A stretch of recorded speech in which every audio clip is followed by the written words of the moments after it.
आजकल news channel के TV anchor ज़्यादातर, सभी नहीं, खास करके मेन स्ट्रीम मीडिया के बड़े बड़े एंकर, उनका खास खेल हो गया है, खास शौक हो गया है हर बात को, हर घटना को हिंदू मुस्लिम से जोड़कर दोनों समुदाय में जितनी ज़्यादा हो सके दूरियां बढ़ाने का। कई बार ये कामयाब हो जाते हैं और कई बार ये मुंह की खाते हैं। इसमें कोई दो राय नहीं कि इन्होंने हर भारतीय को पहले या तो हिंदू बना दिया है या फिर मुस्लिम। हाल ही में सुदर्शन टीवी के संचालक और editor in chief Suresh Chauhan ने एक मनगढ़ंत यूपीएससी जिहाद जैसे नाम का शुभारंभ किया। जामिया को इसका अड्डा तक बता दिया। ऐसे टीवी एंकर को दरअसल पत्रकार कहना पत्रकारिता की तौहीन करना होगा। ऐसे टुच्चे और नफरत का जहर फैलाने वाले चिंटुओं को पत्रकार नहीं कह सकते। लेकिन उसने जो गलतफहमी फैलाई है और जिस मनगढ़ंत बातों को लेकर जिहाद जैसी बातें कर रहा है, उसका जवाब उसको गालियां देकर या उसको भला बुरा कहकर नहीं दिया जा सकता। उसके झूठ और उसके प्रोपेगेंडे एजेंडे का पर्दाफाश होना चाहिए कि किस तरह से झूठ फैलाकर नफरत के बीज बोते हैं ये लोगों के बीच में। हम आपको पूरी बात बताते हैं कि आखिर इनके दिमाग में ये फितूर आया कहां से और किस मनगढ़ंत बात को लेकर यूपीएससी जैसी संवैधानिक संस्था को बदनाम करने की कोशिश कर रहा है। किस तरह से मुसलमानों को लेकर यूपीएससी जिहाद नाम जोड़ रहा है, जिसकी औकात नहीं वो यूपीएससी पर उंगली उठा रहा है। 25 अगस्त को सुदर्शन टीवी पर एक प्रोमो में इस सुरेश चौहान ने यूपीएससी के जरिए नौकरशाही में मुस्लिमों के प्रवेश पर सवाल उठाए। सवाल था, कैसे इस समुदाय के लोग बड़ी संख्या में सिविल सर्विसेज परीक्षा को पास कर रहे हैं। उन्होंने जामिया के रेजिडेंशियल कोचिंग एकेडमी को जिहादी बताया था और यूपीएससी जिहाद हैशटैग चलाया था। हालांकि दिल्ली हाई कोर्ट ने शुक्रवार को सुदर्शन टीवी के उस टीवी शो पर रोक लगा दी जिसमें यह विवादित कार्यक्रम प्रसारित होना था। कई आईएएस अफसरों ने, कई आईपीएस अधिकारियों ने खूब विरोध किया उसके इस प्रोग्राम का। सुरेश चौहान को गिरफ्तार करने की और उस पर कार्रवाई करने तक की मांग की, जो अभी भी कर रहे हैं। यूपीएससी ने भी इस बात का विरोध किया। कार्यक्रम रुक गया। लेकिन इस नफरती चिंटू ने सोशल मीडिया पर इस्लामिक स्टडीज का जो भ्रम फैलाया और सोशल मीडिया पर कुछ लोगों द्वारा इस्लामिक स्टडीज को सिलेबस से हटाए जाने की मांग की जाने लगी। यूपीएससी के सिलेबस से इस्लामिक स्टडीज हटाए जाने की मांग कितनी जायज़ है? क्या इस्लामिक स्टडीज यूपीएससी के सिलेबस में है? क्या मुस्लिम छात्रों के यूपीएससी में सफल होने की वजह यही एक विषय है? इन सारे सवालों का जवाब आज हम आपको इस वीडियो के जरिए, इस जानकारी के जरिए देंगे।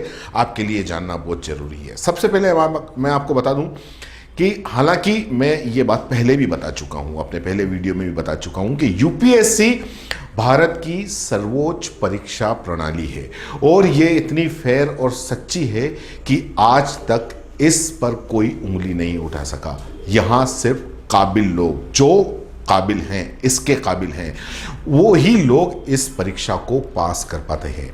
ये एक संवैधानिक बॉडी है। संविधान के आर्टिकल 315 में इसका जिक्र है। इसके चेयरमैन की नियुक्ति कैसे होगी, क्या होगा, किस तरीके से होगा, आप आर्टिकल पढ़ लीजिए, उसमें इसकी पूरी जानकारी है। अब बात करते हैं इस नफरती चिंटू ने मुस्लिमों पर जो उंगली उठाई है, तो पहले उसका सच जान लेते हैं। केंद्रीय लोक सेवा आयोग यानी कि यूपीएससी ने 4 अगस्त को अभी हाल ही में सिविल सर्विसेज परीक्षा 2019 का परिणाम जारी किया। उसमें 829 कैंडिडेट सफल हुए। सफल कैंडिडेट की संख्या के अलावा एक और आंकड़ा जो चर्चा में रहा और वो था कि परीक्षा में सफल होने वाले मुस्लिम कैंडिडेटों की संख्या का बढ़ना। पिछले साल यूपीएससी सिविल सर्विसेज की परीक्षा में 28 मुस्लिम उम्मीदवारों ने पास की।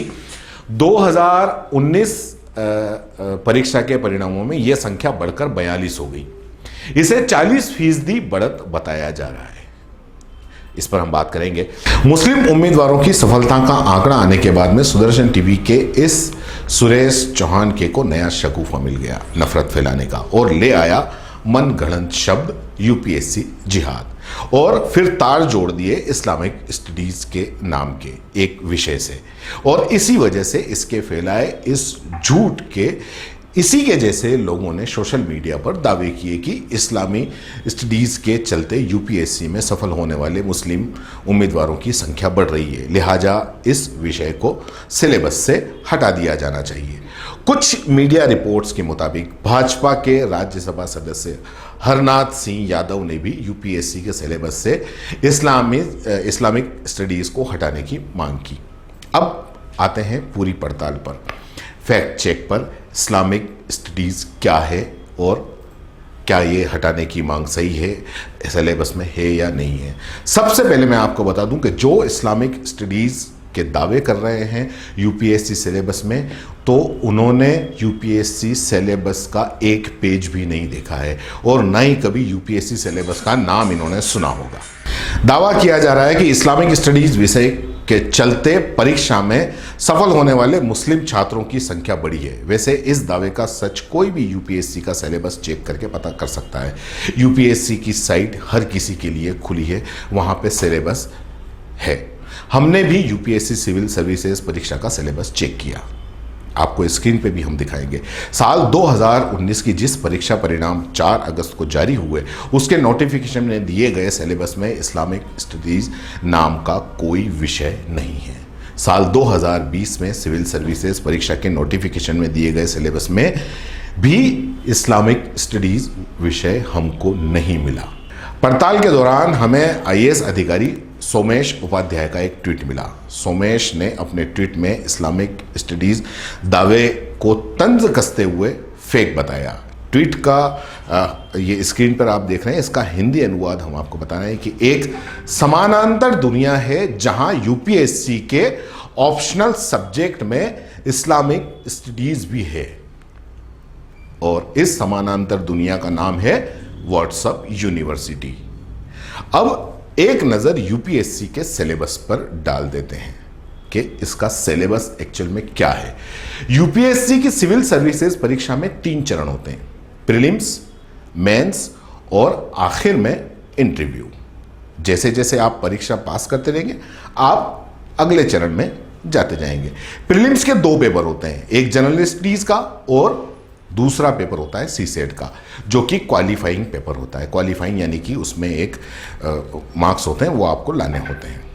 सिलेबस में जो पहले पेपर में general studies, awareness, history, Indian polity, geography, economics और social development, climate change, logical reasoning, reading आदि विषय शामिल हैं। मेंस में कुल 9 पेपर होते हैं। जो कंप्लीट पेपर होते हैं वो 9 पेपर होते हैं। कौन कौन से होते हैं ये भी मैं आपको बता देता हूं, जिसमें से पहला पेपर होता है ऐसे यानी कि निबंध का। दूसरा पेपर होता है जनरल स्टडीज के 4 पेपर होते हैं। दूसरा जो पेपर होता है जनरल स्टडीज का, जिसमें हिस्ट्री, ज्योग्राफी जैसे सब्जेक्ट होते हैं। जनरल स्टडीज सेकंड में पॉलिटी, इंटरनेशनल रिलेशन जैसे सब्जेक्ट होते हैं। और जनरल स्टडीज़ का जो तीसरा पेपर होता है उसमें इकोनॉमिक्स, साइंस एंड टेक और सिविल सर्वेंट के क्या क्या रोल होते हैं ऐसे सब्जेक्ट होते हैं। और जनरल स्टडीज़ 4 यानी कि इसका 5वां पेपर मेंस का, उसमें इथिक्स एंड मॉरल का होता है। छठा पेपर होता है इंग्लिश लैंग्वेज का, इंग्लिश का होता है जो हर किसी को देना होता है। 7वां पेपर हिंदी या आपके द्वारा कोई भी लैंग्वेज जो हिंदुस्तान में, भारत में चलती है, वो लैंग्वेज आपको लेनी होती है और उसका होता है। बाकी बचे 2 पेपर ऑप्शनल होते हैं जो आपके द्वारा सिलेक्ट किए गए होते हैं। वो कोई भी विषय हो सकता है, इतिहास हो सकता है, इकोनॉमिक्स हो सकती है, साइंस हो सकता है, साइंस के कोई भी सब्जेक्ट हो सकते हैं, आर्ट्स के कोई भी सब्जेक्ट हो सकते हैं, कॉमर्स के, आप कोई भी सब्जेक्ट वो उस सिलेबस के अंदर जो भी दिए हुए हैं उनमें से कोई भी एक सब्जेक्ट होते हैं जिसके 2 पेपर होते हैं। अब आते हैं लैंग्वेज की कि ये सारे पेपर आपको किस लैंग्वेज में। तो कई लोगों का दावा है कि भाई उर्दू लैंग्वेज। सिर्फ उर्दू लैंग्वेज नहीं, जो भारत के अंदर कोई भी लैंग्वेज, चाहे उर्दू हो, हिंदी हो, इंग्लिश हो, संस्कृत हो, मलयालम हो, कहीं की भी कोई भी लैंग्वेज हो जो भारत में चलती है और जो सिलेबस के अंदर दी हुई है, सारी की सारी लैंग्वेजें, उसमें ये पेपर आप दे सकते हो। यूपीएससी द्वारा जारी किए गए ऑप्शनल सब्जेक्ट की लिस्ट भी कोई कैंडिडेट चुन सकता है, और छठे और सातवां जो है वो उसमें कर सकता है। ये ऑप्शनल सब्जेक्ट की लिस्ट है।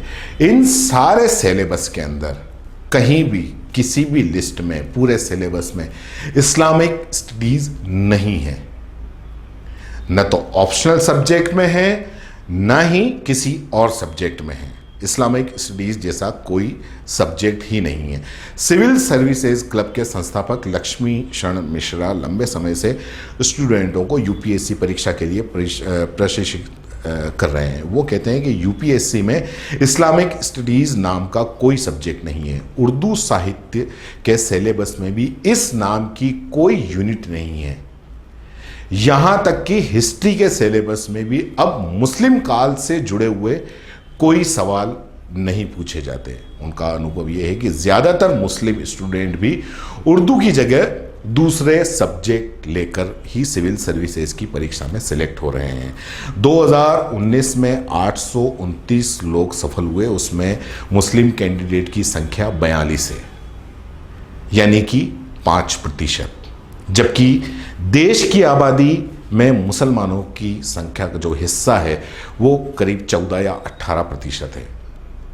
तो चिंता इस बात की होनी चाहिए कि जहां देश की आबादी में मुसलमानों की संख्या अगर 14% भी है, तो फिर 5% ही भागीदारी क्यों सिविल सर्विस में?